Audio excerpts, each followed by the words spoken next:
মিলাদুন্নবী হলো রসুল সাল্লাল্লাহু আলাইহি সাল্লামের জন্ম বা জন্মের আলোচনা, আর সিরাতুন্নবী হলো রসুল সাল্লাল্লাহু আলাইহি সাল্লামের 63 বছরের জিন্দেগির সমস্ত আমল, সমস্ত কাজ, সমস্ত কর্ম। আমরা দেখি এখন একটা প্রচলন আমাদের মাদারাসা কওমিয়ার ভিতরেও আমরা দেখছি জি যে 12ই রবিউল আউয়াল আসলে আমাদের দর্স তাদরিস বন্ধ থাকে। জি প্রশ্ন হচ্ছে, যেহেতু শরীয়ত আমাদেরকে অনুমোদন দিচ্ছে না, জি আমরা অন্যদের বেলায় এটাকে বেদাত সাব্যস্ত করছি, তাহলে আমরা সেদিন দর্স বন্ধ রাখছি কেন? কোনো কাজকে সওয়াব মনে করে করা অথবা ইবাদত মনে করে করা, যেটা কোরআনে যার প্রমাণ নেই, হাদিসে রসুলের জীবনীতে নেই, হাদিসে নেই এবং সাহাবায়ে কেরামের জীবনীতে নেই, যদি ওই 3 জায়গার কোথাও থাকে তাহলে সেটা ইবাদত হবে, সেটা সওয়াবের কাজ হবে।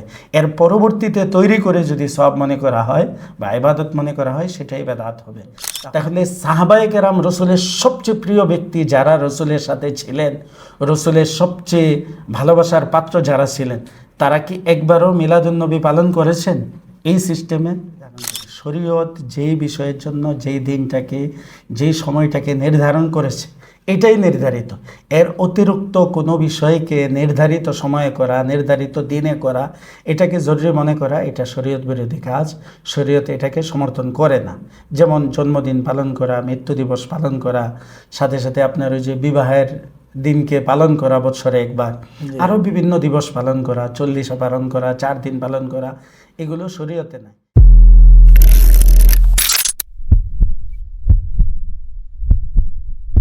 আসসালামু আলাইকুম রহমতুল্লাহি ওয়া বারাকাতুহু। প্রিয় দর্শক, আশা করি সকলেই ভালো আছেন। আমন্ত্রণ জানাচ্ছি আমার দিন পরিবারের নিয়মিত আয়োজন আমার দিন পডকাস্টে। চলছে রবিউল আউয়াল মাস, সিরাত চর্চার মাস। যদিও রাসূলুল্লাহ সাল্লাল্লাহু আলাইহি ওয়াসাল্লামের সিরাত আমাদের জন্য 12 মাসেই সমানভাবে প্রযোজ্য। 12 মাসেই আমরা রাসূল সাল্লাল্লাহু আলাইহি ওয়াসাল্লামের সিরাত চর্চা করব, আলোচনা করব, সিরাত অনুযায়ী জীবনকে ধারণ করার চেষ্টা করব এবং সর্বোপরি ইত্তেবাই সুন্নত তথা রাসূল সাল্লাল্লাহু আলাইহি ওয়াসাল্লামের সুন্নাহ অনুযায়ী জীবন পরিচালনায় সচেষ্ট থাকব। এরই ধারাবাহিকতায় সিরাত চর্চার এই মাসে আমরা আজকে আলোচনার বিষয় নির্ধারণ করেছি সিরাতুন নবী সাল্লাল্লাহু আলাইহি ওয়াসাল্লাম। সিরাতুন নবী এবং মিলাদুন নবী সাল্লাল্লাহু আলাইহি ওয়াসাল্লাম সম্পর্কে আজকে আলোচনার জন্য বরাবরের মতো আমরা আমন্ত্রণ জানিয়েছি আমার দিন স্টুডিওতে প্রখ্যাত আলেমে দিন, বিশিষ্ট দায়ী, মুফতি হামিদুর রহমান বিন নুরি হাফিজাহুল্লাহকে। শেখ, কেমন আছেন? আলহামদুলিল্লাহ ভালো। আপনারা কেমন আছেন?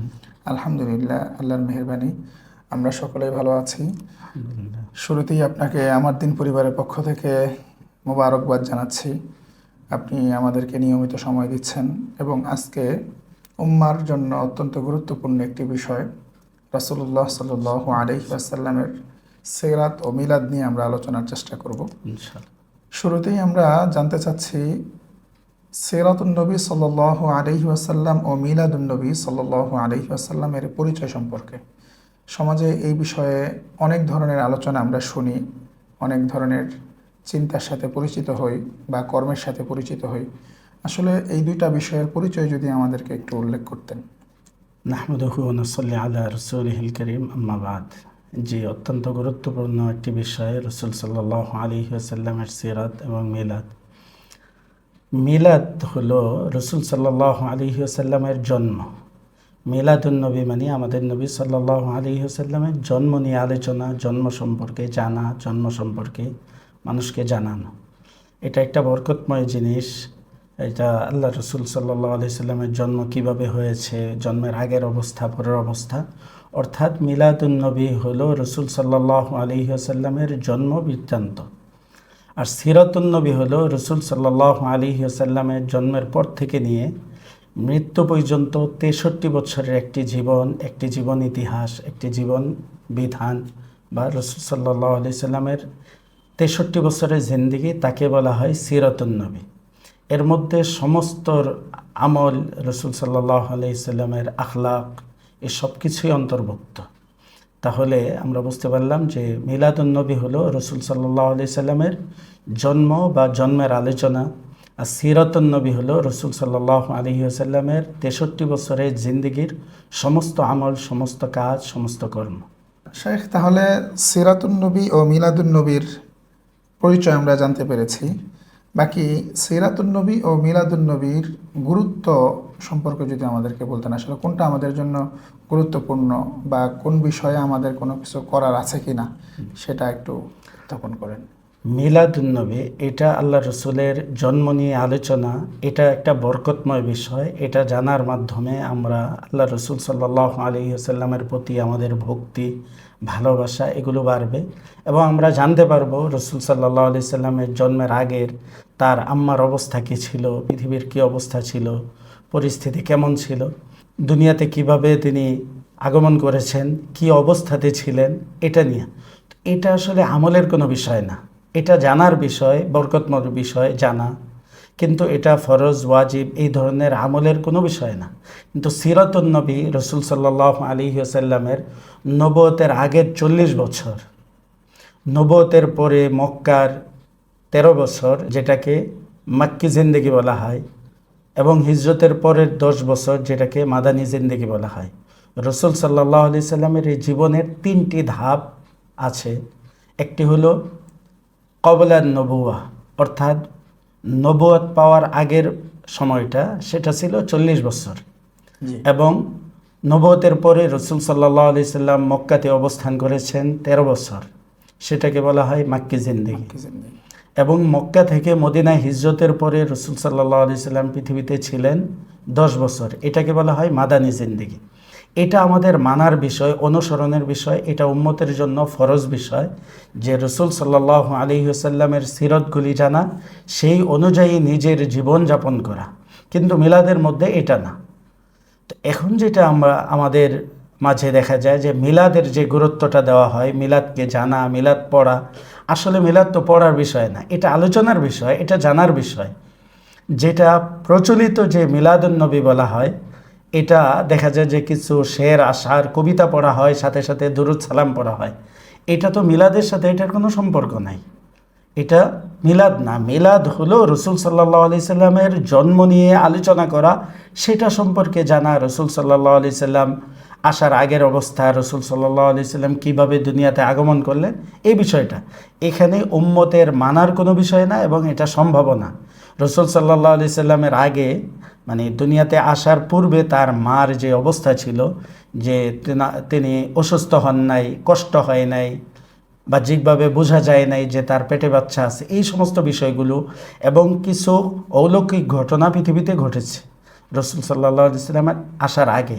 এবং রসুল সাল্লাল্লাহু আলাইহি সাল্লাম দুনিয়াতে এসেছেন, সেজদায় অবস্থায় ছিলেন, আসার পরে হাতে মাটি, এক মুষ্টি মাটি নিয়েছেন, আকাশের দিকে তাকাইছেন। এই যে বিষয়গুলো, এগুলো তো মানুষের জন্য সম্ভব না, এগুলো মানার কোনো বিষয় না। তাহলে এটা শুধু বরকতময় হিসাবে আমাদের জানা এবং বরকত গ্রহণ করা, এতটুকু। কিন্তু সিরত তো রসুল সাল্লাল্লাহু আলাইহি সাল্লামের এই 63 বছরের জিন্দেগি। এখানে রসুলের সালাত আছে, সিয়াম আছে, হজ আছে, জাকাত আছে, দাওয়াত আছে, জিহাদ আছে, সমস্ত আখলাক, সমস্ত জীবনটা, জীবন ইতিহাসটা হলো সিরত, যেটা প্রত্যেকটা উম্মতকে গ্রহণ করা অত্যাবশ্যক এবং সেই অনুযায়ী জীবনযাপন করা। রসুলের ব্যক্তি জীবন, পারিবারিক জীবন, সামাজিক জীবন, রাষ্ট্রীয় জীবন, কিভাবে রসুল সাল্লাল্লাহু আলাইহি সাল্লাম এই জীবনগুলি পরিচালনা করেছেন, সেই অনুযায়ী প্রত্যেক উম্মত পরিচালনা করা নিজের জিন্দেগি, সেটা হলো সিরাত। এটা তো পুরাটাই মানার বিষয়, জানা এবং মানা। তো এখন যেটা করা হয় যে মিলাদুন্নবী নিয়ে খুব বেশি আলোচনা হয়, মিলাদুন্নবী নিয়ে জুলুস হয়, মিছিল হয়, এগুলো তো রসুল সাল্লাল্লাহু আলাইহি সাল্লামের জীবনীতে ছিল না। এবং রসুল সাল্লাল্লাহু আলাইহি সাল্লাম নিজেও জন্মের পরে কত বছর দুনিয়াতে ছিলেন? 63 বছর। রসুল সাল্লাল্লাহু আলাইহি সাল্লাম কি একবারও মিলাদুন্নবী পালন করেছেন?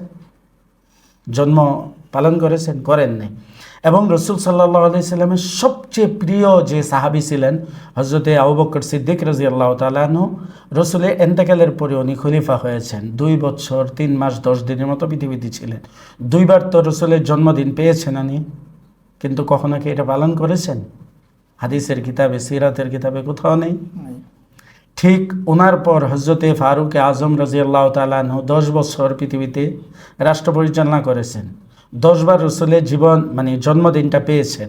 একবারও কি মিলাদুন্নবী পালন করেছেন? হজরতে উসমান রাজিয়াল্লাহু তাআলা আনহু 12 বছর ছিলেন। হজরতে আলী রাজিয়াল্লাহু তাআলা আনহু 5.5 বছর ছিলেন। তারপরে হজরতে মুয়াবিয়া রাজিয়াল্লাহু তাআলা আনহু ছিলেন দীর্ঘ যুগ পর্যন্ত। তাহলে সাহাবায়ে কেরাম রসুলের সবচেয়ে প্রিয় ব্যক্তি যারা রসুলের সাথে ছিলেন, রসুলের সবচেয়ে ভালোবাসার পাত্র যারা ছিলেন, তারা কি একবারও মিলাদুন্নবী পালন করেছেন এই সিস্টেমে? কিন্তু সিরাত প্রত্যেকেই রসুল সাল্লাল্লাহু আলাইহি সাল্লামের 63 বছরের জিন্দেগি জেনেছেন, মেনেছেন, নিজেদের জীবনে বাস্তবায়ন করেছেন। তাহলে আমাদেরকে করতে হবে কোনটা? সিরাতুন নবী আমাদের জীবনে বাস্তবায়ন করতে হবে। হ্যাঁ, এখন কথা হলো তাহলে কি মিলাদুন্নবী বাদ দিব? মিলাদুন্নবী প্রচলিত যে মিলাদুন্নবী, এটা তো রসুলের জিন্দেগিতে সাহাবায়ে কেরাম, তাবেইনরাও পালন করেন নাই। এর পরবর্তীতে এটা শুরু হয়েছে। প্রায় রসুলের ওয়াফাতের 600 বছর পরে এই মিলাদুন্নবী, প্রচলিত মিলাদুন্নবী শুরু হয়েছে। তাহলে তারা কি করেছেন? যে রসুলের সিরাত নিয়ে তারা পর্যালোচনা করেছেন, সেটা নিজের জীবনীতে বাস্তবায়ন করেছেন। প্রত্যেক সাহাবী সেটা বাস্তবায়ন করেছেন, তাবেইন। তো সেটা আমাদের বাস্তবায়নের বিষয় যে সিরাতুন নবী। এখন বরকতান আমরা তো মিলাদুন নবীও মানবো, জানবো। হ্যাঁ, রসুলের জীবন মানে জন্ম নিয়ে আমরা আলোচনা করব, সেটা জানবো, সেটাও বরকতময়। রসুলের প্রতি ভালোবাসা, ভক্তি বাড়বে। কিন্তু যদি আপনি সিরত নিয়ে আলোচনা করেন, তাহলে সিরতের মাঝে রসুলের মিলাদও কিন্তু চলে আসবে। যেমন উদাহরণ দিলে বুঝবেন যে আমরা যদি 5 টাকা বলি, তাহলে 5 টাকার মধ্যে 1 টাকা আছে কিনা? 1 টাকা নিয়ে তো 5 টাকা না। কিন্তু যদি 1 টাকা বলা হয়, তাহলে 1 টাকার ভিতরে কিন্তু 5 টাকা নেই। তো সিরত যখন আলোচনা হবে, রসুলের জন্মের আগে থেকে কিন্তু আলোচনা হবে। তাহলে আমরা এটা বুঝতে পারি যে সিরতের মধ্যে মিলাদ আছে, তো মিলাদের মধ্যে কিন্তু সিরত নেই। এখানে তাহলে শায়েখ আমি একটু জানার জন্য জিজ্ঞেস করছি, আমরা বারবার যে শব্দটা আসছে বলছি বা প্রেক্ষাপট অনুযায়ী যেটা দেখছি, যে মিলাদুন্নবী বলতে তারা বা যারা যা বুঝছেন বা বোঝাচ্ছেন বা মিলাদুন্নবী পালন করার যে উৎসব আমরা দেখি, এটা কি আমরা আধুনিক পরিভাষায় বললে এটা বলতে পারি যে জন্মদিন পালন করা বা বার্থডে পালন করা? অবশ্যই। দেখেন, এখানে একটা বিষয় যে জন্মদিনটা কোন দিন পালন করা হয়? নির্ধারিত তারিখে। হ্যাঁ, এরা কিন্তু রসুল সাল্লাল্লাহু আলাইহি সাল্লামের জন্মদিন পালন করছে, এটা কিন্তু একেবারে নির্দ্বিধায় বলা যায় না, কারণ এই ব্যাপারে ইখতিলাফ আছে, মতানৈক্য আছে। কিন্তু রসুলের ইন্তেকাল যে সেই দিনে, মৃত্যু দিনে যে পালন করছে, সেটা কিন্তু নির্ধারিত। তো বরঞ্চ রসুলের জন্মদিন পালন করতে গিয়ে নির্ধারিত একেবারে নিশ্চিত মৃত্যুবার্ষিকী যেটা, সেটা পালন করা হচ্ছে। মানে মৃত্যুর দিনে তারা আনন্দ ফুর্তি করছে। এক, দ্বিতীয় কথা হলো যে জন্মদিনটা আসলে কি, এটা ইসলামের কোথাও আছে যে জন্মদিন পালন করা, নির্ধারিত দিনে অনুষ্ঠান করা বা ওই দিনে কোনো কিছু করা? সেটা কিন্তু ইসলামের মধ্যে নাই, মুসলমানদের জীবনীতে নেই। যদি থাকতো তাহলে রসুল সাল্লাল্লাহু আলাইহি সাল্লাম পালন করতেন এবং সাহাবায়ে কেরাম এটা পালন করতেন। তো এখন যেটা করতেছে, তাইলে আমরা এটা বুঝতে পারি যে এটা ইহুদি খ্রিস্টানদের থেকে জন্মদিন বা বার্থডে পালন করা হয়, সেই জিনিসটাই কিন্তু আসছে, আমদানি করছে ইসলামের নামে। এখানে তাহলে আমরা আরেকটা বিষয় জানতে চাচ্ছি, যে স্বাভাবিকভাবে আমরা যে মিলাদ পড়ি যেটাকে বলি, আমাদের সমাজে প্রচলিত আছে মিলাদ পড়া। কোনো ব্যক্তি কোনো ঘর করেছেন, সে ঘরে বসবাস শুরু করবেন, তার আগে ওলামা ইকরামদেরকে ডেকে বা স্থানীয় মুসল্লিদেরকে ডেকে যে মিলাদ পড়ে, একটা ব্যবসা শুরু করছে যে মিলাদ পড়ে। আসলে মিলাদ যে ব্যাপারটা, এটার সাথে এটার কি সম্পর্ক? আমি নতুন ব্যবসা প্রতিষ্ঠান শুরু করেছি, এখানে মিলাদ পড়ার যে প্রবণতা, আমরা বলি মিলাদ, আবার আপনি এখন বলছেন যে মিলাদুন্নবী হচ্ছে রাসূল সাল্লাল্লাহু আলাইহি ওয়াসাল্লামের জন্মকালীন সময় বা তার পূর্ববর্তী সময়ের প্রেক্ষাপট, এটা। আর ওনারা বলছেন যে মিলাদ পড়া, তাহলে কি ওই প্রেক্ষাপট এনে পড়া হয় নাকি? এই ব্যাপারটা আসলে আসলে মিলাদ কিন্তু পড়ার জিনিস না, মিলাদ আলোচনার জিনিস, জানার জিনিস। পড়াতে হয় যেটা তেলাওয়াত করা হয়, কোনো বই পড়া হয়, কোরআন পড়া হয়। তো এরা যেটা করছে, এটাও যে প্রচলিত যে মিলাদ বের হয়েছে বেদাতীদের থেকে, যেটা রসুল সাল্লাল্লাহু আলাইহি সাল্লামেরও জন্মেরও 600 বছর পরে বাগদাদ থেকে এটার উৎপত্তি হয়েছে। তো সেটাকেই পড়া হয় এবং মনে করা হয় এটা বরকতময়। দেখেন, শরীয়তের কোনো বিষয় ইবাদত হওয়ার জন্য, সওয়াব হওয়ার জন্য 3টা দলিল লাগবে। আচ্ছা, 3টার কোনো একটা দলিল লাগবেই, লাগবে। হ্যাঁ। এটা হয়তো কোরআনে থাকতে হবে, না হয় হাদিসে থাকতে হবে রসুলের জিন্দগিতে, নতবা সাহাবায়ে কেরাম থেকে এটার প্রমাণ থাকতে হবে। তো এই প্রচলিত মিলাদ কিন্তু রসুলের জিন্দগিতেও নেই, কোরআনেও নেই, এবং সাহাবায়ে কেরামের জিন্দগিতেও নেই। প্রচলিত যেটাই, এরা কিন্তু আবার দলিল দেয় এটা যে কোরআন তো মিলাদের কথা আছে, রসুলের জন্মের কথা আছে। হ্যাঁ, অবশ্যই আছে, কিন্তু এটা কি এ মিলাদ ছিল? এটা তো রসুলের জন্ম নিয়ে আলোচনা ছিল, জন্ম ছিল, সেটা তো আমরাও মানি এবং এটা আমরা বরকতময় মনে করি এবং সেটা আমরা আলোচনা করি। এবং সিরাতুন নবী মাহফিল বলেন, সিরাতুন নবী কনফারেন্স বলেন, সেখানে কিন্তু মিলাদ নিয়ে আলোচনা হয়। তাহলে এটাই যে মিলাদ সিরাতের মধ্যে আছে, কিন্তু শুধু মিলাদ নিয়ে যদি চলা হয় তাহলে কিন্তু সিরাত পাওয়া যাবে না মিলাদের মধ্যে। এখন যারা মিলাদুন নবী পালন করছেন, আমার প্রশ্ন হচ্ছে এটা যে মিলাদুন নবীর পালন আর হচ্ছে মিলাদ প্রচলিত সময় আমরা বিভিন্ন সময় যে মিলাদ পড়ছি, একটা তো হচ্ছে তারা নির্ধারিত একটা দিনে মিলাদুন নবীর নামে কিছু অনুষ্ঠান করছে, এটা একটা কথা। কিন্তু প্রশ্ন হচ্ছে এই যে ব্যবসা প্রতিষ্ঠান শুরু করা, বাড়িঘর শুরু করা, উদ্বোধন করা, এটার সাথে এটার কি সম্পর্ক? এটা এখন দেখেন, এটা তো যে আপনি বললেন যে ব্যবসা প্রতিষ্ঠান শুরু করতেছে এটা দিয়ে, এটাও কিন্তু একটা ব্যবসা। যারা এটা করতেছে, মিলাদ পড়তেছে, এরাও কিছু টাকা পাচ্ছে, কিছু খাবার পাচ্ছে, এই জন্য এটা করা হচ্ছে। এমনিতে বলেন যে একটু দোয়া করে যাও, আসলে কি বরকতের জন্য দোয়া করা, কোরআন তেলাওয়াত করা যায়, বরকতের জন্য দোয়া করা যায়, কিন্তু এই প্রচলিত মিলাদ পড়ে যদি এটা বরকতের বিষয় হতো, তাহলে এটা তো আমরা রসুলের জিন্দগিতে পাইতাম, সাহাবায়ে কেরামের জিন্দগিতে পাইতাম। সেখানে তো নেই এটা। এবং কোরআন, সুন্নাহ, তাফসির, ফিকহ কোনো কিতাবে কিন্তু এই বিষয়ে কোনো আলোচনা নেই। হ্যাঁ, এটা আছে যে এটা যে বেদাত, এটা যে পরবর্তীতে প্রচলিত হয়েছে উম্মার মাঝে এবং একটা ভুল মেসেজ দেওয়া হচ্ছে উম্মতকে যে এটা হলো বরকতময় একটি বিষয়, বরকতের বিষয়, দোয়া কবুলের বিষয়, এবং ঘরে গাড়িতে সব জায়গায় বরকত হবে, এই একটা সিস্টেম দেওয়া হচ্ছে। এটা কিন্তু আরেকটা ব্যবসা চলছে। আচ্ছা আচ্ছা, মূলত এটা শরীয়তের সাথে এটা কোনো সম্পর্ক নেই, কোনো প্রমাণ নেই। তাহলে আমরা আমাদের দর্শকদেরকে এটা বলতে পারি যে আসলে আমরা আমাদের ব্যবসা প্রতিষ্ঠান সহ বিভিন্ন জায়গাতে নতুন কোনো কিছু শুরু করতে গেলে যে মিলাদ পড়ি বা মিলাদ নামে যে অনুষ্ঠান করি, তার এই অনুষ্ঠানের এই নামটাই মনে হয় ভুল। হ্যাঁ, অবশ্যই। আমরা এখানে বলতে পারি যে দোয়া অনুষ্ঠান, জি, কিন্তু মিলাদের আয়োজন, এমনকি আমরা শুনি কোনো ব্যক্তি ইন্তেকাল করলে ইমাম সাহেব আমরা যারা আছি আমাদেরকে প্রেশার করা হয় যে আমার বাবার নামে মিলাদ পড়া। এখন মিলাদ যদি হয় রাসূলের জন্ম, তাহলে বাবার নামে এটা পড়ে লাভ কি? জি, মিলাদ রাসূলের জন্ম বাবার নামে পড়ার আবার কি জিনিস? দাদার নামে মিলাদ পড়িয়ে দিবেন, 500 টাকা দিয়ে যাচ্ছে ইমাম সাহেবদেরকে বা কিছু তবারক পাঠিয়ে দিচ্ছে। তাহলে আমরা প্রথমত কথা হচ্ছে এটাকে এভাবে বলতে পারি যে এই জাতীয় শিরোনাম বা পরিভাষা ব্যবহার করাটাই ভুল হবে। আমরা যে কারো বরকতের জন্য দোয়ার কথা বলতে পারবো, বা কারো বাবা মায়ের ইন্তেকাল হয়েছে তিনি তার ইসালে সওয়াবের জন্য দোয়ার কথা বলতে পারেন, দোয়া অনুষ্ঠান বলতে পারেন, বা দোয়া চেতে পারেন যে আমার জন্য হুজুর দোয়া করবেন, আমার বাবা মায়ের জন্য দোয়া চাই, এইটা বলতে পারেন। কিন্তু মিলাদ শব্দটা তাহলে এখানে ব্যবহার করাটাই অযৌক্তিক মনে হচ্ছে। এখানে আরেকটা বিষয় আমি বলবো যে দেখেন, শরীয়তে যত, ইসলামের মধ্যে যতগুলি বেদাত তৈরি হয়েছে, এভাবেই কিন্তু হয়েছে সুন্দর একটা সুরত নিয়ে। এটা আমরা বুঝতে পারি যে বেদাত কাকে বলে, তাহলে আমরা বুঝবো যে এই প্রচলিত মিলাদরা বেদাতে পড়ে কিনা। আমাদের যদি বলতেন বেদাতের সংখ্যাটা যদি শেখ আমাদেরকে দিতেন, আমাদের অনেক দর্শক এ ব্যাপারে উপকৃত হবে আমি আশা করি।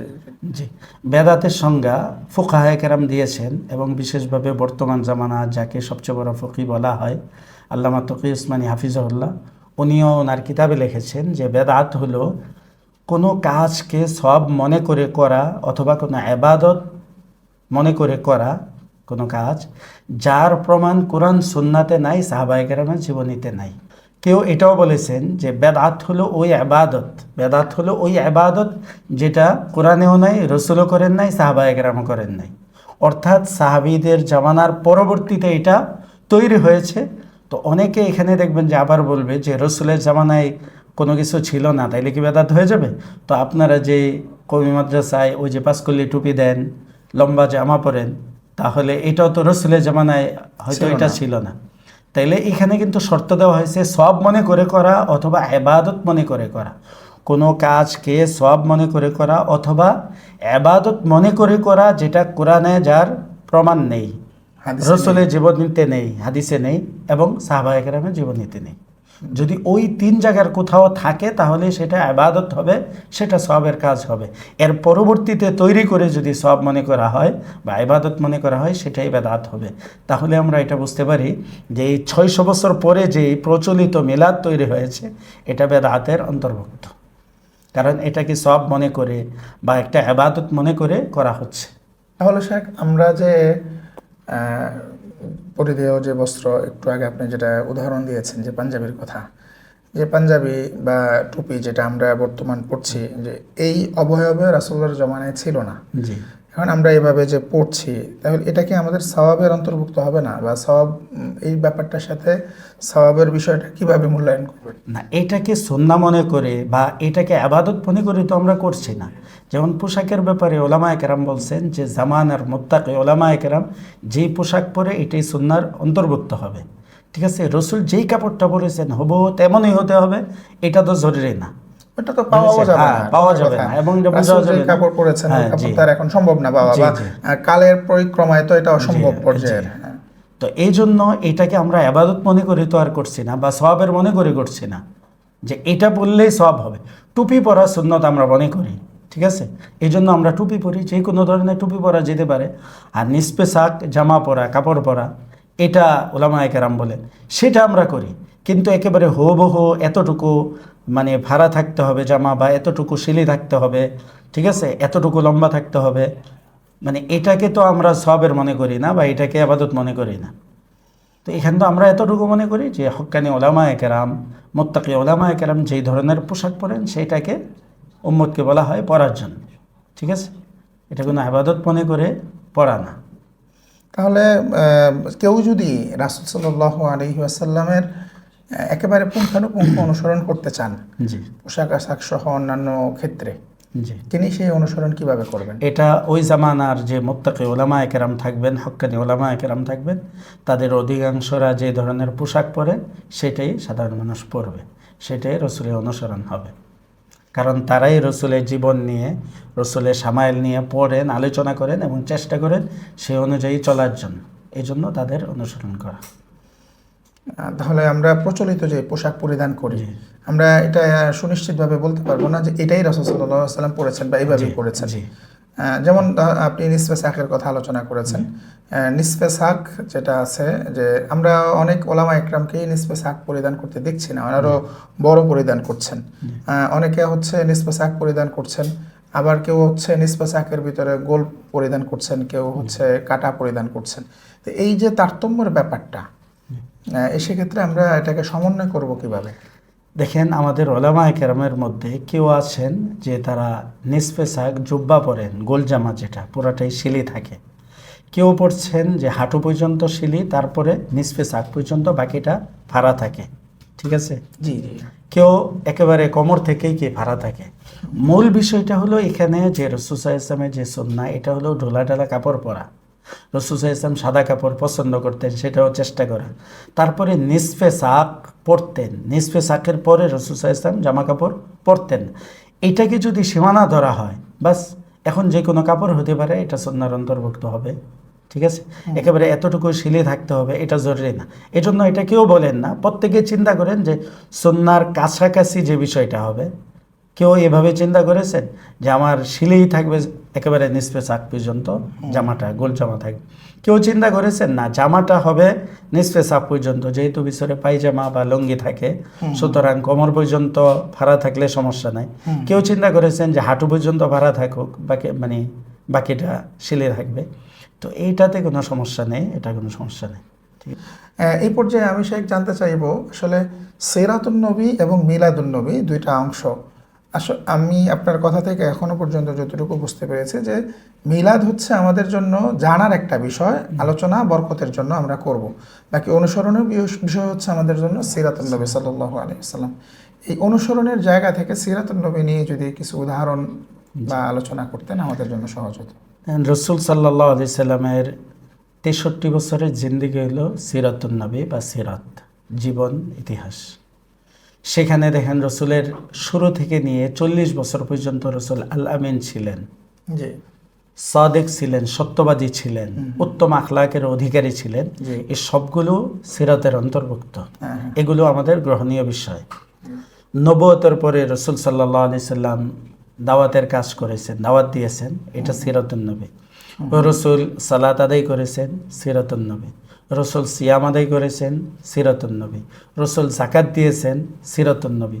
রসুল বদর, উহুদ, খন্দকে গিয়েছেন, সিরাতুন নবী। রসুল দিনের জন্য সর্বোচ্চ কোরবানি দিয়েছেন। তো দিনের জন্য রসুল সাল্লাল্লাহু আলাইহি ওয়াসাল্লাম কোথাও কোথাও মাইর খেয়েছেন, তায়েফে মাইর খেয়েছেন, রক্তাক্ত করা হয়েছে, উহুদে দাঁত ভেঙেছেন, মাথা আহত হয়েছে, চেহারা আহত হয়েছে, 70টা লাশ জমা করেছেন, বদরে 14টা লাশ রসুল জমা করেছেন। এই যে মাইর খাওয়াটা দিনের জন্য, এটাও সিরাতুন নবী। প্রয়োজনে এই সিরাতুন নবী আমাদেরকে কি গ্রহণ করতে হবে। তো শুধু এই মায়ের খাওয়াটাই সুন্নত না, দিনের জন্য মায়ের দেওয়াটাও সুন্নত। যেমন রসুল সাল্লাল্লাহু আলাইহি সাল্লাম যুদ্ধগুলি করেছেন, জেহাদ করেছেন, সাহাবায়ে কেরাম করেছেন, সেখানে মায়ের দিয়েছেন না। তাহলে এটা বুঝতে হবে যে এটাও সিরাতুন নবীর অন্তর্ভুক্ত, যে মায়ের দেওয়া, মায়ের খাওয়া। ঠিক আছে? তো রসুলের প্রত্যেকটা আমল সিরাতুন নবীর অন্তর্ভুক্ত। সালাত, সিয়াম, যাকাত, হজ, তারপরে তিলাওয়াত, জিকির, আজকার, জেহাদ, দাওয়াত, আমানতদারিতা, সত্যবাদিতা, এই সবগুলি সিরাতুন নবীর অন্তর্ভুক্ত। সুতরাং এগুলো মানার বিষয়, এগুলো মানতে হবে, এগুলো ফরজ বিষয়। উম্মতের জন্য এই সিরাতুন নবী জানা এবং মানা উভয়টাই ফরজ। আচ্ছা, এটা একেবারে ফরজ তবকার হবে আমাদের জন্য। তাহলে আমরা রাসূল সাল্লাল্লাহু আলাইহি ওয়াসাল্লামের এই সিরাতকে মানতে গেলে একদম সূচনা থেকে শেষ পর্যন্ত পুরোটাকেই মানব। এখন আমার প্রশ্ন হচ্ছে, রাসূল সাল্লাল্লাহু আলাইহি ওয়াসাল্লাম আমাদের কাছে মানার জন্য নবুয়ত পূর্ববর্তী যে সময়টা আছে, পরবর্তীটা তো আমরা জানি যে এটা আল্লাহ তাআলার বিধান, তিনি নবী, তার পরবর্তী অবস্থাটা আমরা মানব। বাকি নবুয়ত পূর্ববর্তী যে 40 বছর, সেখানে কি রাসূল সাল্লাল্লাহু আলাইহি ওয়াসাল্লামের জীবনচরিত যেটা আছে, এখান থেকে মানার মতো কোনো কিছু আছে কিনা? ওখানে দেখেন রসুল সাল্লাল্লাহু আলাইহি সাল্লামের ছোট থেকে, শৈশব থেকে আখলাক অতি উত্তম ছিল। ঠিক আছে? সত্যবাদিতা, আমানতদারিতা, মানুষের সাথে চলাফেরা, আখলাক, ইনসাফের বিষয়টা, এটা আপনি জানেন যে রসুল সাল্লাল্লাহু আলাইহি সাল্লাম যখন আম্মা হালিমা রাদিয়াল্লাহু তাআলা আনহার দুধ পান করতেন, তো উনি কিন্তু উভয় স্তন থেকে পান করতেন না, একটা নিজে পান করতেন, আর একটা। ঠিক আছে? এখান থেকে আমরা রসুলের এই আখলাকগুলি অবশ্যই নিতে পারি।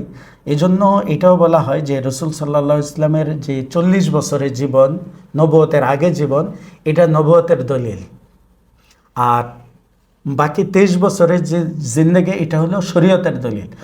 তো আপনি রসুলের জীবনে দেখবেন যে নবুয়তের আগের যে জীবনটা, এটা শরীয়তের সাথে কিনা সাংঘর্ষিক না।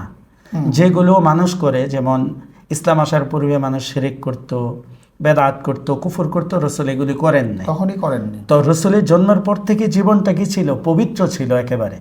তাহলে নবুয়তের জিন্দেগির সাথে রসুলের যে আগের জিন্দেগিটা, এটার কোনো সংঘর্ষ পাবেন না, সাংঘর্ষিক না। এই জন্য সেগুলো আমরা গ্রহণ করতে পারি। বাকি আমাদের জন্য শরীয়তের যে দলিল, এটা হলো এই 23 বছরের জিন্দেগি। এই 23 বছরে রসুল যা করেছেন, যা বলেছেন, এবং যা সাহাবায়ে কেরামকে দিয়ে করিয়েছেন, সেগুলো আমাদের মানার বিষয়, সেগুলো শরীয়তের দলিল। ঠিক আছে? আচ্ছা আচ্ছা, মাশাআল্লাহ। আরেকটা বিষয় শায়েখ জানার আছে, ঈদের সাথে রবিউল আউয়ালের কি সম্পর্ক, বা এটার গ্রহণযোগ্যতা কতটুকু? জি দেখেন, আসলে এটাকে ঈদ মনে করা, এক তো হলো যে দেখেন রসুল সাল্লাল্লাহু আলাইহি সাল্লাম দুনিয়াতে এসেছেন, এটা আনন্দের বিষয়, আমরাও আনন্দিত না। জি জি। কিন্তু নির্ধারিত টাইমে আনন্দ করা, এটা তো উম্মার কাজ না। যদি নির্ধারিত দিনে বা নির্ধারিত সময়ে আনন্দ করার বিষয় হতো, তাহলে সবচেয়ে বেশি এটা করতেন সাহাবায়ে কেরাম। আর সাহাবায়ে কেরাম কিন্তু সত্যের মাপকাঠি আমাদের জন্য। ঠিক আছে? তো ওনারা তো এটা করেন নাই। তো নির্ধারিত টাইমে করাটা, এটা শরীয়ত সম্মত না, আনন্দটা। আরেকটা হলো রসুল দুনিয়াতে এসেছেন এই উম্মার জন্য, এটা আনন্দের বিষয়, প্রতিদিনের আনন্দ, প্রতি মুহূর্তের আনন্দ এটা। কিন্তু এখানে একটা প্রশ্ন আসে যে যেই দিনে রসুলের এন্তেকাল হয়েছে সেই দিনে তারা এই আনন্দটা করে। বরঞ্চ আপনি দেখবেন সিরাতের সমস্ত কিতাবে এই মতানৈক্য আছে, ইখতিলাফ আছে যে রসুল 8 তারিখে, রবিউল আউয়ালের 8 তারিখে জন্ম, কেউ বলেছেন 9 তারিখে, কেউ 10 তারিখে, কেউ 12 তারিখেও বলেছেন, বা অন্য অন্য তারিখের কথাও আছে। কিন্তু 12 তারিখে এন্তেকালের বিষয়টা কিন্তু অধিকাংশ উলামায়ে কেরাম বা ইজমায়ে উম্মত এ ব্যাপারে একমত যে 12 তারিখে রসুলের এন্তেকাল হয়েছে। তাহলে নির্ধারিত এন্তেকালের দিনে আনন্দ ফুর্তি করাটা, এটা মনে হয় যে উল্টা বেয়াদবি হচ্ছে। দুঃখের দিনে আনন্দ করাটা কেমন জানি রসুলের মৃত্যুতে আমরা আনন্দ আনন্দিত, করছে, মানে এটা কি এক ধরনের মূর্খতা? জি হ্যাঁ অবশ্যই, এবং বা গোরামিও বলা যায়। যেদিন রাসূল ইন্তেকাল করলেন এবং এটা সুনিশ্চিত, জি তাকে জন্ম নিয়ে নিশ্চিত না, জি সেই দিনকে এভাবে করে সাইয়্যিদুল আয়াদ মনে করা, বা যেটা নিশ্চিত না সেটাকে চাপিয়ে দেওয়া, আর যেটা নিশ্চিত সেটাকে এড়িয়ে যাওয়া, জি। এটা মূর্খতা ছাড়া আসলে কিছু হতে পারে না। তারপর ঈদ বলাটা, যে দেখেন রসুল সাল্লাল্লাহু আলাইহি সাল্লাম যখন মদিনাতে গিয়েছেন, তো জুল মাজাজ বাজার, আরও বিভিন্ন বাজার ছিল, ওখানে অনুষ্ঠান হতো, বাৎসরিক তারা মেলা করত। তো রসুল সাল্লাল্লাহু আলাইহি ওয়াসাল্লাম জিজ্ঞেস করলেন এগুলো কি? বলতো যে আমরা আগে করতাম। তো সাহাবায়ে কেরামকে আল্লাহ রসুল বলছেন যে লিকুল্লি কওমিন ঈদ ও হাযা ঈদুনা, যে প্রত্যেক জাতির কি ঈদ আছে, আনন্দের দিন আছে। আমাদের আনন্দের দিন হলো ঈদুল আজহা, ঈদুল ফিতর, এই দুই ঈদ। এই দুই ঈদের পরে উম্মার জন্য, মুসলমান উম্মার জন্য আর কোনো ঈদ দেওয়া হয়নি।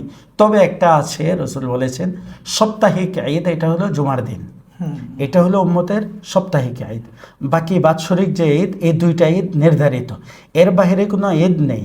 তাহলে যেই ঈদ যা শরীয়ত আমাদেরকে দেয়নি, কোরআন সুন্নাতে নেই, সাহাবায়ে কেরাম যে ঈদ পালন করেন নাই, সেটাকে ঈদ বলা, ঈদ নাম দিয়ে এবং সাইয়্যিদুল ঈদ বলা, সকল ঈদের সেরা ঈদ, সম্পূর্ণ শরীয়ত বিরোধী কথা এটা।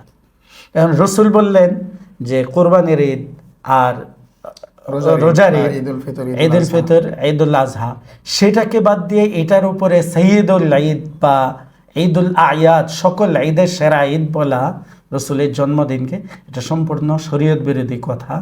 শরীয়তের সাথে এটার কোনো সম্পর্ক নেই, এটা বানাওয়াট একটি বিষয়। এখানে তাহলে আমরা দেখতে পাচ্ছি যে একত রাসূল যেটা দিয়ে যাননি, জি সেটাকে নিজেদের পক্ষ থেকে বানানো হয়েছে। জি অপরদিকে হচ্ছে সেটাকে আবার সেরা বানানো হয়েছে। জি সেরা বানানোর দ্বারা তো হচ্ছে ওই দুই ঈদ যেটা রাসূল দিয়ে গিয়েছেন, ঈদুল ফিতর, ঈদুল আজহা, সেই দুইটাকে হচ্ছে অপেক্ষাকৃত ছোট মনে করা হচ্ছে, কারণ এটা সেরা। জি তাহলে গোস্তাকি বা বেয়াদবিটা কি দুই দিক থেকে হচ্ছে। হচ্ছে জি। এরপর আমরা জানতে চাচ্ছি আসলে ঈদ নির্ধারণ করার অধিকার কি যে কোনো মুসলমানের আছে কিনা, বা যে কারো কি আছে কিনা? দেখেন, শরীয়তের মধ্যে এর কোনো অনুমোদন নাই টাইম নির্ধারণ করে। শরীয়ত যেই বিষয়ের জন্য যেই দিনটাকে, যেই সময়টাকে নির্ধারণ করেছে, এটাই নির্ধারিত। এর অতিরিক্ত কোনো বিষয়কে নির্ধারিত সময়ে করা, নির্ধারিত দিনে করা, এটাকে জরুরি মনে করা, এটা শরীয়ত বিরোধী কাজ। শরীয়ত এটাকে সমর্থন করে না। যেমন জন্মদিন পালন করা, মৃত্যু দিবস পালন করা, সাথে সাথে আপনার ওই যে বিবাহের দিনকে পালন করা বছরে একবার, আরও বিভিন্ন দিবস পালন করা, 40 পালন করা, 4 দিন পালন করা, এগুলো শরীয়তে নাই। এগুলো দেখেন খ্রিস্টানরা বড়দিন পালন করে, ঠিক আছে, এটা এদের বানানো। আপনার হিন্দুরা পালন করে, বিভিন্ন জাতি তারা নির্ধারিত দিন বানিয়েছে।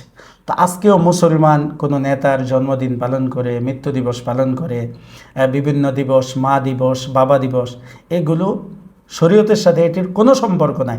যদি এগুলোকে জরুরি মনে করা হয়, সব মনে করা হয়, বেদাত হবে, গুনাহ হবে। আমরা দেখি এখন একটা প্রচলন আমাদের মাদারাসা কওমিয়ার ভিতরেও আমরা দেখছি জি যে 12ই রবিউল আউয়াল আসলে আমাদের দর্স তাদরিস বন্ধ থাকে। জি প্রশ্ন হচ্ছে, যেহেতু শরীয়ত আমাদেরকে এই অনুমোদন দিচ্ছে না, জি আমরা অন্যদের বেলায় এটাকে বেদাত সাব্যস্ত করছি, তাহলে আমরা সেদিন দর্স বন্ধ রাখছি কেন? একটি বিষয় হলো যে দেখেন, ইসলামী খেলাফত বা শরিয়া প্রতিষ্ঠা না থাকার কারণে কিছু বাধ্যবাধকতা থাকে। আমি বলছি না সেদিনে বাধ্যবাধকতা আছে, থাকতে পারে। এটা যে দেশ যেদিন স্বাধীন হয়েছে বলা হয়, বা আরও কোনো দিন যেটা সরকারি ছুটির দিন, প্রতিষ্ঠানগুলো বন্ধ রাখতে হয় বাধ্য হয়ে। যদি সেটা করা হয় তাহলে এখানে তো কোনো প্রশ্ন নেই।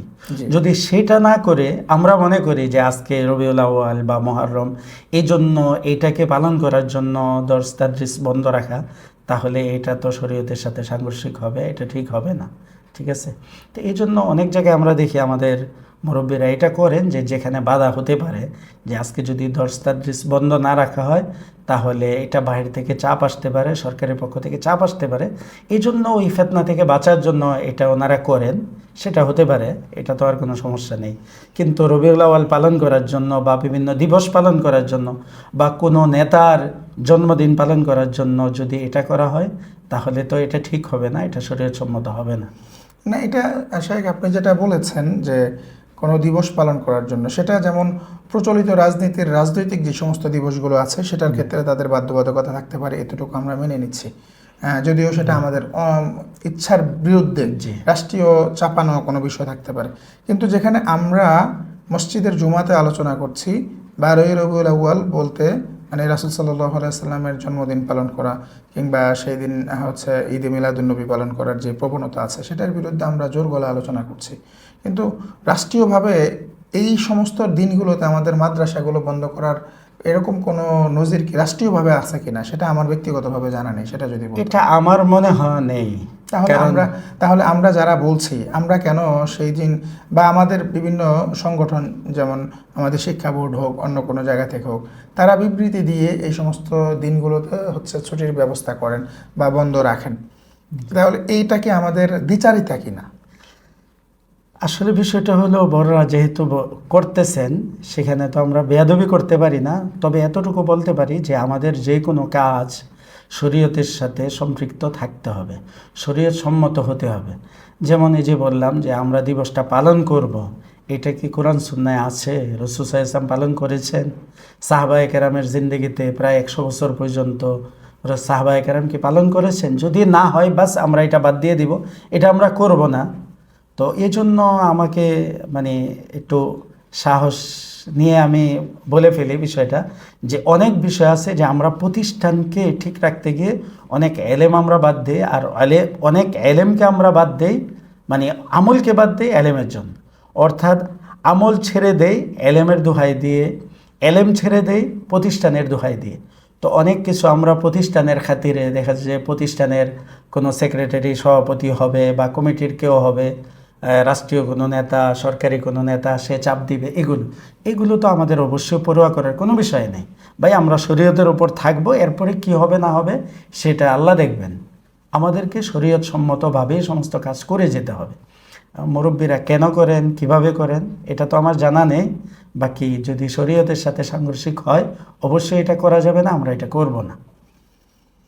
সামনে 12ই রবিউল আউয়াল আসছে, আর মাত্র 2 দিন বাকি, তো সেক্ষেত্রে আপনি কি বলবেন? আমি বলবো যে শরীয়ত থেকে বা রসুলের সিরত থেকে এখানে আমরা কি শিক্ষা পাই। এটা হতে পারে যে একটা মানে এই দিনটা বা এই মাসটা যেহেতু রাসূল সাল্লাল্লাহু আলাইহি ওয়াসাল্লাম জন্মগ্রহণ করেছেন তো আলোচনা হয় বেশি, কিন্তু শুধু এই মাসে হওয়া উচিত না, প্রতি মাসে হওয়া দরকার।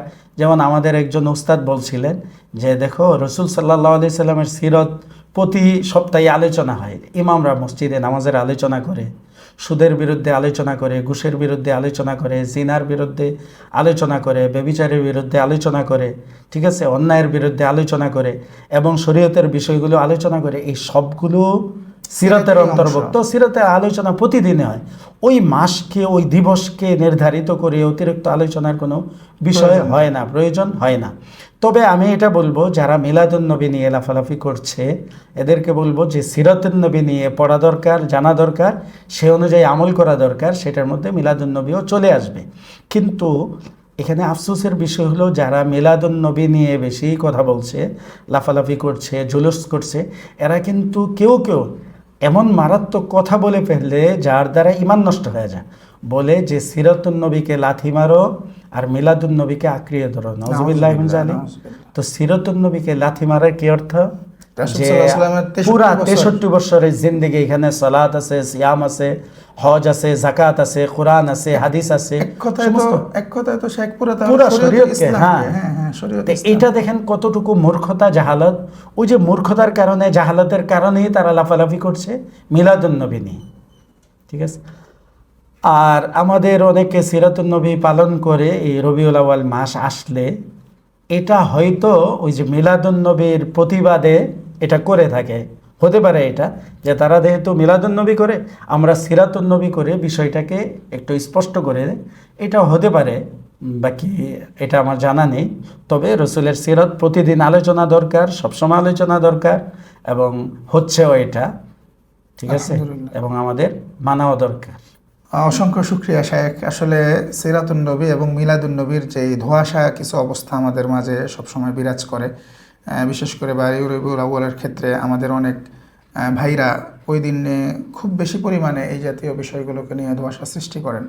তো আলহামদুলিল্লাহ, আশা করি আমাদের দর্শক যারা আছেন আপনার এই আলোচনা শুনে তারাও উপকৃত হবেন এবং বুঝতে পারবেন যে প্রকৃতপক্ষে আমাদের জন্য ঈদে মিলাদুন্নবী বলতে কোনো কিছু আছে কি না, কিংবা হচ্ছে মিলাদুন্নবীর বিষয়টা কী এবং সিরাতুন্নবীর বিষয়টা কী। তো শায়েখ, আমরা এটা বিশ্বাস করি রাসূলুল্লাহ সাল্লাল্লাহু আলাইহি ওয়াসাল্লামের জীবনের মিলাদুন্নবী এবং সিরাতুন্নবীর এই ব্যাপারটা এটা হচ্ছে একদম প্রাথমিক একটা বিষয়। এছাড়া সিরাতুন্নবীর যে লম্বা আলোচনা, অর্থাৎ 63 বছরের রাসূল সাল্লাল্লাহু আলাইহি ওয়াসাল্লামের জীবন চরিত, এটা তো আসলে সাময়িক সময়ে, অল্প সময়ে 2-4 ঘন্টা কিংবা 2-4 দিনে আলোচনা করে শেষ করার বিষয় না। আমরা সিরাতুন্নবী সম্পর্কে আপনার কাছ থেকে সময় চাচ্ছি। আমরা আরও কিছু বিষয় আলোচনা করব আমাদের পরবর্তী পর্বগুলোতে। সেই পর্যন্ত আপনার সুস্বাস্থ্য কামনা করছি, সাথে সাথে আমাদের দর্শকদের সুস্বাস্থ্য কামনা করছি। আল্লাহ তাআলা আমাদের সকলকে সিরাতুন্নবী সাল্লাল্লাহু আলাইহি ওয়াসাল্লামের উপরে আমল করে রাসূল সাল্লাল্লাহু আলাইহি ওয়াসাল্লামের মহব্বত ভালোবাসাকে ধারণ করে দুনিয়া থেকে বিদায় নেওয়ার তৌফিক দান করুন। আপনি যদি কিছু বলেন শায়েখ। জি দেখেন, আজকে তো আমরা সিরাতুন্নবী আর মিলাদুন্নবীর একটা পরিচয় পেলাম, জি, এবং প্রচলিত যে মিলাদুন্নবী এটারও একটা পরিচয় আমরা পেলাম কোত্থেকে শুরু হয়েছে। এবং রাসূল সাল্লাল্লাহু আলাইহি ওয়াসাল্লামের যে জীবন ইতিহাস একেবারে জন্ম থেকে নিয়ে মৃত্যু পর্যন্ত 63 বছরের, এখানে নবুয়তের আগের 40 বছর, নবুয়তের পরের মাক্কি জিন্দেগির দাওয়াত এবং অন্যান্য বিষয়গুলো, সাথে সাথে মাদানী জিন্দেগিতে ইসলামের পূর্ণতা এবং বিভিন্ন জেহাদ, লম্বা এক বিষয়, দীর্ঘ বিষয়। এটা যদি রসুলের জীবন নিয়ে আমরা সারা জিন্দেগি তো আলোচনা করি তো শেষ হবে না। তারপরও আমরা রসুলের জীবনের বিভিন্ন বিষয় নিয়ে ইনশাআল্লাহ সময় সময় আলোচনা করব। আল্লাহ তাআলা আমাদেরকে তৌফিক দান করুক। আমিন। এবং শ্রোতাদেরকেও বলবো যে আপনারা বেশি বেশি রসুলের সিরত নিয়ে পড়বেন এবং সেই অনুযায়ী আমরা প্রত্যেকে জীবনযাপন করার চেষ্টা করব ইনশাআল্লাহ। আল্লাহ তাআলা আমাদেরকে তৌফিক দান করুন। সাথে সাথে আমার দিন পরিবারকে আল্লাহ তাআলা এই দিনী কাজে আরও বেশি অগ্রসর হওয়ার তৌফিক দান করুক। এবং যারা কাছে থেকে এবং দূর থেকে শুনছেন, আপনাদেরকেও বলবো যে আপনারা এগুলো এই দাওয়াতের কাজে শরিক থাকবেন এবং মানুষকে এই বিষয়গুলো পৌঁছিয়ে দিয়ে সিরাতুন নবীর উপর মানুষদেরকে উৎসাহিত করবেন। আল্লাহ তাআলা প্রত্যেককে কবুল করুক। আসসালামু আলাইকুম ওয়া রাহমাতুল্লাহি ওয়া বারাকাতুহু। প্রিয় দর্শক, আপনারা শুনেছেন আমার দিন পরিবারের নিয়মিত আয়োজন আমার দিন পডকাস্ট। পরবর্তী পর্বে কোন বিষয় জানতে চাচ্ছেন, বিশেষ করে রাসূলুল্লাহ সাল্লাল্লাহু আলাইহি ওয়াসাল্লামের সিরাতের কোনো নির্ধারিত অংশ যদি আপনি জানতে চান, এই বিষয়ে আপনার আলোচনার আগ্রহ থাকে, তাহলে অবশ্যই আমাদেরকে লিখবেন এবং আমাদেরকে অনুপ্রাণিত করবেন। আজকে এই পর্যন্তই, দেখা হবে পরবর্তী পর্বে ইনশাআল্লাহ। আসসালামু আলাইকুম ওয়া রাহমাতুল্লাহি ওয়া বারাকাতুহু।